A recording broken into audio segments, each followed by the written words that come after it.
Assalamualaikum warahmatullahi wabarakatuh. Perkenalkan, saya Rani Oktavia dengan NIM 240212501020. Saya dari kelompok 6 Periode Teknik Rekayasa Elektro 02. Assalamualaikum warahmatullahi wabarakatuh. Perkenalkan, nama saya Muhammad Fadli Pratama Umsri, NIM 2402125013, Prodi Rekayasa Elektro 02. Perkenalkan, saya Muhammad Fajrin dengan NIM 240212501017. Di sini saya akan menjelaskan proses transmisi listrik dari pembangkit sampai kepada konsumen. Energi listrik pertama kali dihasilkan di pusat pembangkit listrik power plant. Proses pembangkitan tenaga listrik diawali dengan turbin sebagai penggerak awal prime mover. Kemudian generator mengubah tenaga turbin menjadi energi listrik. Power plant PLTA. Ada beberapa jenis. Yang pertama, PLTA pembangkit listrik tenaga air, PLTU pembangkit listrik tenaga uap, PLTG pembangkit listrik tenaga gas, PLTD pembangkit listrik tenaga diesel, PLTB pembangkit listrik tenaga bayu, PLTS pembangkit listrik tenaga surya, dan PLTSA pembangkit listrik tenaga sampah, dan juga GTET. Setelah energi listrik dihasilkan, tegangan dinaikkan oleh gardu induk menjadi tegangan ekstra tinggi atau sering disebut dengan GTET, yang biasanya juga terletak di pusat pembangkit listrik.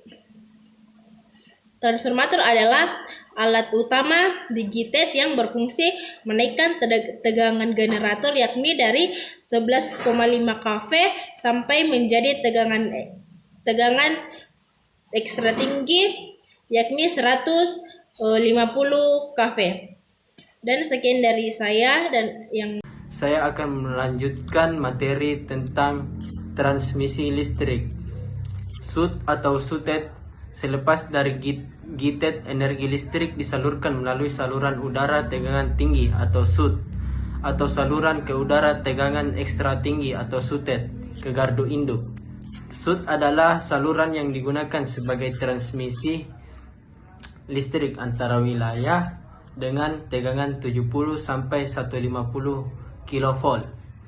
Di sisi lain, saluran udara SUTET merupakan saluran transmisi listrik antar wilayah yang menggunakan kawat telanjang dengan tegangan di atas 230 kV. Gardu induk. Di gardu induk, voltase energi listrik turunkan menjadi tegangan menengah sekitar 20 kV. Gardu induk merupakan instalasi yang tersusun atas peralatan listrik dengan fungsi mengubah tegangan listrik baik menaikkan atau menurunkan. SUTM atau SKTM dari gardu induk energi listrik disalurkan melalui saluran udara tegangan menengah atau SUTM, atau saluran kabel tegangan menengah atau SKTM menuju gardu induk distribusi atau GADIS. Di tahap inilah penyaluran energi listrik dimulai dari gardu induk menuju gardu distribusi, kemudian ke rumah kita. Sekian dari saya. Materi selanjutnya akan dilanjutkan oleh rekan saya. Saya akan melanjutkan penjelasan dari teman saya.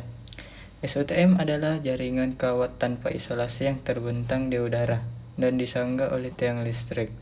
Di Indonesia, SUTM digunakan untuk penyaluran tegangan listrik dengan daya yang sama. Sementara itu, SKTM merupakan jaringan distribusi energi listrik yang ditanam dalam tanah. Proses distribusi listrik dari gardu distribusi. Tegangan listrik di gardu distribusi diturunkan dari 20 kV menjadi 380 volt.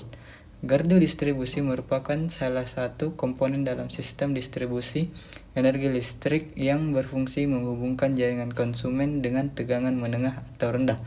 SUTR atau SKTR dari gardu distribusi, energi listrik disalurkan melalui saluran udara tegangan rendah SUTR atau saluran kabel tegangan rendah SKTR ke trafo distribusi dengan tegangan 220 volt. Energi listrik sampai konsumen. Energi listrik disalurkan ke rumah-rumah dan gedung-gedung sehingga dapat digunakan masyarakat sebagaimana mestinya. Itulah penjelasan dari kelompok kami. Kurang lebihnya mohon dimaafkan. Assalamualaikum warahmatullahi wabarakatuh.